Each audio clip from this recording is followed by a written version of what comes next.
Quando nós tivemos no final da Idade Média o surgimento da prensa, a prensa foi uma nova mídia e essa mídia permitiu que se expandisse, né, e se descentralizasse a produção da informação. Na época, basicamente, né, quem produzia informação via oral era a igreja.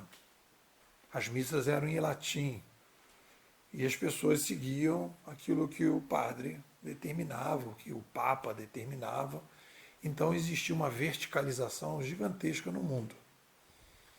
Quando chegou a nova mídia, a prensa, se inicia o processo de renascimento da sociedade que deu, né, num ciclo grande que começa ali e vai até a chegada da internet. Então, nesse momento, nós tivemos na sociedade uma onda empreendedora.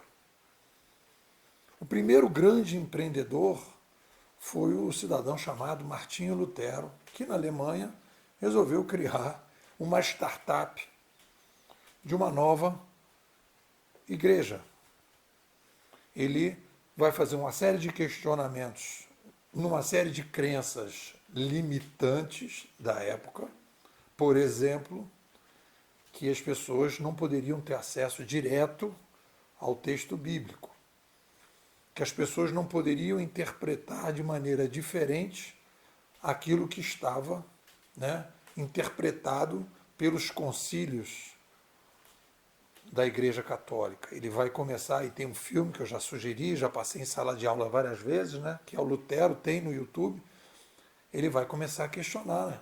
Ele vai fazer lá um doutorado, né, religioso, e ele vai começar a questionar aquelas interpretações. Então, o Lutero cria uma startup. Então, ele tem um pensamento empreendedor e ele vai trabalhar com crenças limitantes.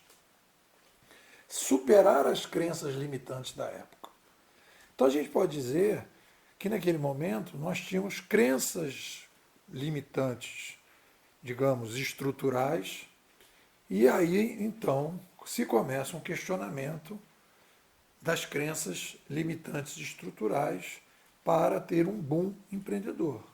Na sequência, você tem vários filósofos, você tem o Bacon, você tem o Descartes, você tem o Spinoza, e aí você começa a ter vários pensadores, né, teóricos e empreendedores que vão começando a inventar novas coisas, e a partir dali a gente então entra no que a gente hoje chama de sociedade contemporânea, né, e que a gente tem tudo isso que a gente tem hoje e que permitiu, né, a partir daquele momento, que a gente desse um salto de né, em 1800, quando se consolida todas essas revoluções, essas mudanças, o empreendedorismo consolida, você sai de 1800 para cá, de 1 para 8 bilhões de pessoas.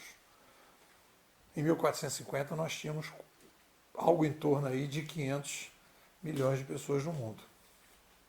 Então, temos aí, naquele momento, um surto empreendedor. Temos crenças limitantes. Mas quando eu leio esse termo, crença limitante, pelos empreendedores, que todo mundo utiliza, se utiliza na psicologia, a gente tem um problema que eu quero chamar a atenção de vocês. Porque dá a impressão que quando você supera uma crença limitante, você vai para uma crença ilimitada. Que você vai para uma crença ilimitante.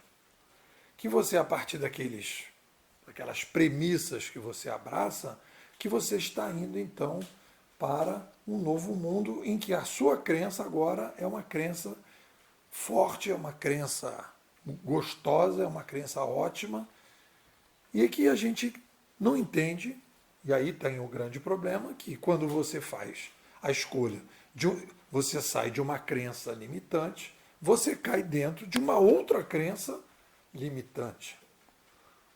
Toda crença é limitante, porque no momento que você faz uma escolha, você diz sim para algo e não para outro. Então, quando você fala assim, você precisa superar suas crenças limitantes, dá a impressão que você faz um determinado movimento e aí você pode até entender que você abraça determinados autores, que você escolhe determinadas novas crenças e que os seus problemas estão resolvidos. Quando, na verdade, o que a gente precisa desenvolver, né, é uma capacidade permanente de questionamento das nossas crenças, que são sempre limitantes. E aí no artigo eu faço uma separação entre crenças exógenas e crenças endógenas. As crenças exógenas são aquelas que a gente recebe, mas questiona pouco. Elas entram, elas nos formatam e a gente questiona pouco. As crenças endógenas, elas vão sendo desenvolvidas.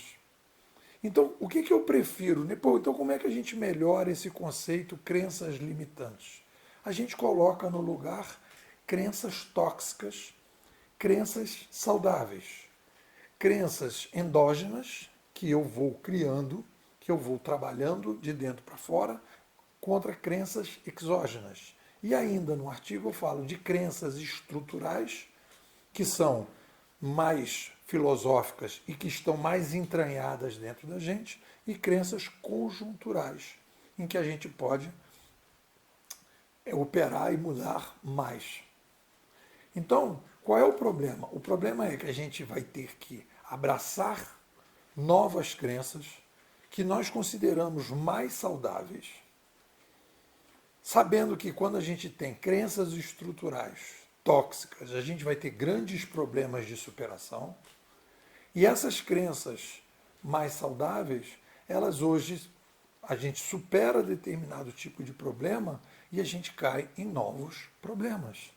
E aí a gente vai precisar ver aonde estão as toxicidades das novas crenças que nos limitaram. Então, sempre temos crenças limitantes. Então, dentro desse processo, que até eu chamei que existe aí uma empreendedorofobia na sociedade, tudo bem, você vai construir uma mentalidade mais empreendedora. Mas da mentalidade mais empreendedora, você entra numa jornada, e se você está falando de jornada de excelência, de empreendedorismo de excelência, você entra numa jornada permanente de questionamento das suas crenças, das estruturais, das conjunturais, das endógenas, das exógenas, e você então entra num processo separando sempre o que é tóxico do que é saudável, do seu ponto de vista, para a sua capacidade de realização. É um pouco por aí. O que vocês dizem? Pessoal, Bimodais, futurismo para empreendedores. O que é a nossa escola? É uma startup. É uma startup conceitual. E o nosso foco principal é a formação, né, de formadores para o empreendedorismo.